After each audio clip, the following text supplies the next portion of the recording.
Hayden Panettiere's final chapter, the life, loss, and legacy she leaves behind.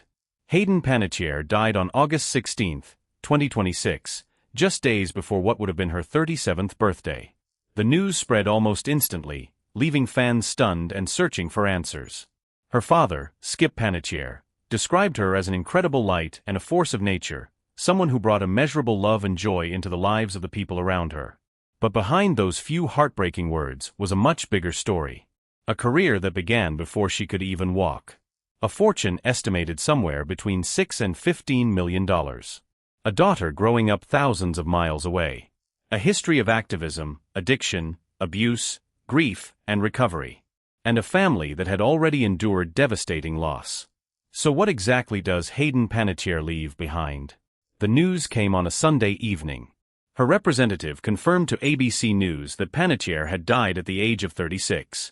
Her father released a short statement asking the public to respect the family's privacy as they tried to process what he called an unimaginable loss.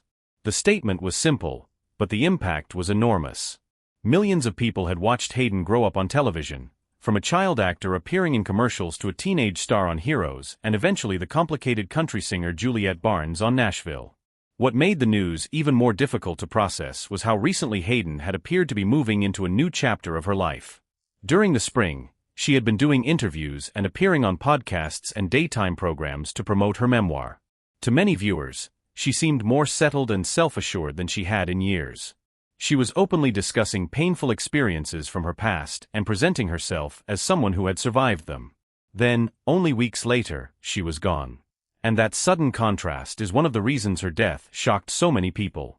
The circumstances surrounding her death remained unclear as reports emerged. According to the story, Panettiere and her on-again, off-again boyfriend Brian Hickerson had traveled from Los Angeles to the southern United States the Saturday before her death. Authorities in Greenville, South Carolina, confirmed that officers had responded to an incident and opened a preliminary investigation. Early findings reportedly showed no signs of foul play or suspicious circumstances, but the cause and manner of death had not yet been publicly released when the story was being prepared. Her publicist, Casey Kitchen, also confirmed that an investigation was ongoing. And that lack of information immediately created questions. What happened during those final hours? Was there something the public did not know? Or was this simply another tragic chapter in a life that had already contained more pain than most people ever saw? One unsettling detail connected the South Carolina location to Hayden's past. In 2018, shortly after she and Hickerson began dating, police had reportedly been called to a home belonging to Hickerson's father following a drunken altercation. Hayden was reportedly the person who opened the door for responding officers. Years later, South Carolina would once again become connected to the final days of her life. The coincidence added another uncomfortable layer to an already complicated history. Tributes began appearing almost immediately. Viola Davis, who worked with Panettiere in the 2016 film Custody, wrote about wishing the world had been given more time with her. She described watching Hayden rise like a phoenix from the ashes. Former co-stars from Bring It On, Heroes, and Nashville also shared their memories. And some of the most touching stories were not about awards, ratings, or famous scenes. They were about the person Hayden was when the cameras were off. Former Nashville crew members remembered how she would make an effort to remember people's names and even small details about their families. Camera operators, background performers, and other crew members were not invisible to her. She noticed them. She remembered them. And those little stories became part of the tribute that followed her death. But to understand why her passing affected so many different generations of fans, you have to go back much further.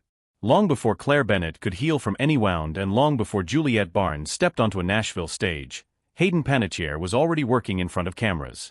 Hayden Leslie Panettiere was born on August 21, 1989, in Palisades, New York. Her mother, Leslie Vogel, had been a soap actress and later helped manage her daughter's early career. Her father, Alan Skip Panettiere, was a fire captain. Hayden entered the entertainment business unbelievably young. She appeared in her first commercial at just 11 months old. By the time she was 4, she had landed a recurring role on the ABC soap opera One Life to Live. 2 years later, she moved to Guiding Light, where her character's storyline involving leukemia became one of the first moments when audiences saw just how naturally she could connect with difficult material. Her performance earned her a special honor from the Leukemia and Lymphoma Society. Then came a series of roles that slowly turned a child performer into a recognizable young actress. She voiced Princess in Pixar's A Bug's Life and played Cheryl Yost opposite Denzel Washington in Remember the Titans. She appeared in films including Ice Princess and Raising Helen, spending much of her childhood moving between sets, scripts, cameras, and schoolwork. But everything changed in 2006. At just 15 years old, Hayden became Claire Bennett on NBC's Heroes. Claire was a teenage cheerleader with the extraordinary ability to heal from almost any injury. The character became one of the show's biggest attractions, and Hayden's face became closely associated with the series. For 4 seasons, she remained one of the most recognizable young stars on primetime television. The popularity of Claire Bennett was so enormous that Hayden's face appeared on more Heroes merchandise than any other cast member, even including actors who played the show's central title characters. But what happened after Heroes ended? In 2010, Hayden took on another role that would define her career. She became Juliet Barnes on ABC's Nashville, a talented but troubled country singer whose career and personal life constantly collided. The role allowed Hayden to show a completely different side of herself. She was no longer simply the teenage cheerleader from Heroes. She was playing an adult woman dealing with fame, addiction, relationships, motherhood, and the consequences of her own decisions. Her work on Nashville earned her 2 Golden Globe nominations during the show's 6-season run. The character became one of the most recognizable faces in Music City on television. Fans often speculated that Juliet Barnes was inspired by real country singers, but Hayden repeatedly pushed back against the idea that the character was based on one specific performer. Her career continued beyond Nashville. She played Kirby Reed in Scream 4 and later returned to the role in Scream 6. She narrated audiobooks, voiced Kyrie throughout the Kingdom Hearts video game franchise, and lent her voice to Kate in Alpha and Omega. Her final credited role came earlier in 2026 in the direct-to-video thriller Sleepwalker. That means Hayden's career had stretched across more than 3 decades. She had worked in daytime television, family films, major network dramas, horror movies, animation, video games, and music-centered television. Few performers managed to reach so many different audiences. But behind that successful career was a childhood that was anything but ordinary. Hayden's formal education shifted to private tutoring around 9th grade, allowing her to continue working. She eventually left traditional schooling and once considered stepping away from acting to pursue higher education. Then Heroes happened, changing the direction of her life once again. There was also another side of Hayden that rarely received as much attention as her acting career. She was an activist, and sometimes she was willing to put herself directly into uncomfortable and even dangerous situations for causes she believed in. At 18, in October 2007, she became the official spokesperson for the Whaleman Foundation's Save the Whales Again campaign. She joined Sea Shepherd activists in Taiji, Japan, paddling into a cove in an attempt to disrupt the town's annual dolphin hunt. The confrontation became intense. Fishermen reportedly pushed the activists with poles and forced them back toward shore. The incident was later captured in the documentary The Cove, which went on to win the Academy Award for Best Documentary Feature. Then came reports that Japan had issued an arrest warrant for Hayden because of her involvement. She publicly addressed those reports, saying she had only recently learned about the claim and doubted anything serious would come from it. The Japanese Fisheries Agency later disputed the claim that an arrest warrant had been issued. Despite the controversy, Hayden did not simply walk away from activism. That same year, PETA gave her its Compassion in Action Award.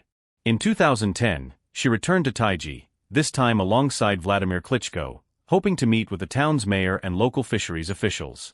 The attempt failed, with officials refusing to open the Union Hall door. Her activism extended beyond that one protest. She delivered letters to Norwegian and Japanese ambassadors calling for an end to commercial whaling. She also participated in a Greenpeace event in Alaska where she defended the distinction between traditional indigenous whaling practices and commercial hunting. She became a vegetarian and joined the celebrity board of Ronald McDonald House Charities. She also auctioned a private dinner and a whale-watching trip with herself to raise money for ocean conservation. There was even a small tattoo that became famous among fans. It was intended to express the idea of living without regrets in Italian, but the wording contained a misspelling. In a strange way, that imperfect tattoo became a fitting detail in the story of Hayden's life. She lived publicly, passionately, and often imperfectly. But the biggest battles of her life were not fought in front of cameras or protest signs. They happened privately. In 2009, Hayden began a relationship with Ukrainian heavyweight boxing champion Vladimir Klitschko. The two had met at a launch party for a photography book in which they had both been featured. Their relationship had its share of breakups and reconciliations, but they eventually became engaged in October 2013. In December 2014, Hayden gave birth to their daughter, Kaya Evdokia Klitschko, in Hawaii. Motherhood brought enormous happiness, but it also became connected to one of the hardest periods of Hayden's life. The relationship with Klitschko eventually ended, and in 2018 Hayden made what she described as an incredibly difficult decision. She relinquished full custody of Kaya to Klitschko while seeking treatment for alcoholism, substance abuse, and severe postpartum depression. Kaya spent most of her childhood living with her father in Europe rather than with Hayden in the United States. But Hayden repeatedly emphasized that the distance did not mean she had abandoned her daughter. She said Kaya knew that both parents loved her and that they shared a close bond despite living an ocean apart. Their relationship continued through visits and long video calls. Hayden described those conversations as going far beyond ordinary small talk. They talked about deep things. She remained involved in her daughter's life whenever circumstances allowed. Her honesty about postpartum depression also came with consequences. Neutrogena dropped her as a spokesperson after she discussed the condition publicly on a daytime talk show. Looking back today, that decision stands out because conversations about mental health have become far more open in the years since. Then Hayden entered another relationship that would become one of the darkest periods of her life. After her split from Klitschko, she began dating Brian Hickerson. Their relationship became associated with a series of legal problems. Hickerson was arrested in May 2019 for alleged felony domestic violence. The case was later dismissed after the couple reportedly reconciled. Then, in February 2020, he was arrested again in Wyoming and accused of punching Hayden in the face on Valentine's Day. He later pleaded not guilty to domestic battery in April. By July 2020, he faced 8 separate charges connected to their relationship, including felony counts involving injury to a spouse or girlfriend, misdemeanor battery, assault with a deadly weapon, and attempting to dissuade a witness from prosecuting a crime. Hayden eventually spoke publicly about what she had experienced. She said she was coming forward because she hoped her story would encourage other people in abusive relationships to seek help. She wanted others to know that they were not alone. Her attorney later said she had endured years of psychological, emotional, and severe physical abuse before finding the courage to move forward with the case. In 2021, Hickerson ultimately pleaded no contest to 2 felony counts. He received 45 days in county jail, 4 years of probation, 52 mandatory domestic violence classes, $500 in restitution, and a 5-year protective order preventing contact with Hayden. And yet, the story did not simply end there. The two eventually reconciled, and reports placed them together again shortly before Hayden's death. That complicated history is one reason so many people are asking questions now. But there was another loss that had already changed Hayden forever. In February 2023, her younger brother, Hayden Panettiere, died suddenly at just 28 years old. Jansen was also an actor, known for projects including The Perfect Game and The Martial Arts Kid. His death was attributed to complications connected to an undiagnosed enlarged heart and problems involving the aortic valve. For Hayden, the loss was devastating. She later wrote about it in her memoir and spoke about the guilt she carried afterward. She described losing her brother as feeling like losing half of herself. The siblings had remained close throughout their adult lives, even though both had grown up largely inside the entertainment industry. And just 3 years after Jansen's death, Hayden would face another devastating loss of her own. In May 2026, Hayden released her memoir, This Is Me, A Reckoning, through Grand Central Publishing. The book promised something that celebrity interviews rarely provide, a look behind closed doors. She wrote about postpartum depression, addiction, recovery, trauma, domestic abuse, and the death of her brother. She did not simply present herself as a former television star. She presented herself as a woman who had survived experiences that many people struggle to talk about. Fans gathered outside a Manhattan bookstore for her signing that month. Some were there because they had grown up watching Heroes or Nashville.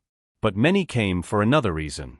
They wanted to hear someone famous speak honestly about pain they recognized in their own lives. And that may ultimately be the most important part of Hayden Panettiere's legacy. Yes, there are estimates of her wealth, somewhere between $6 and $15 million.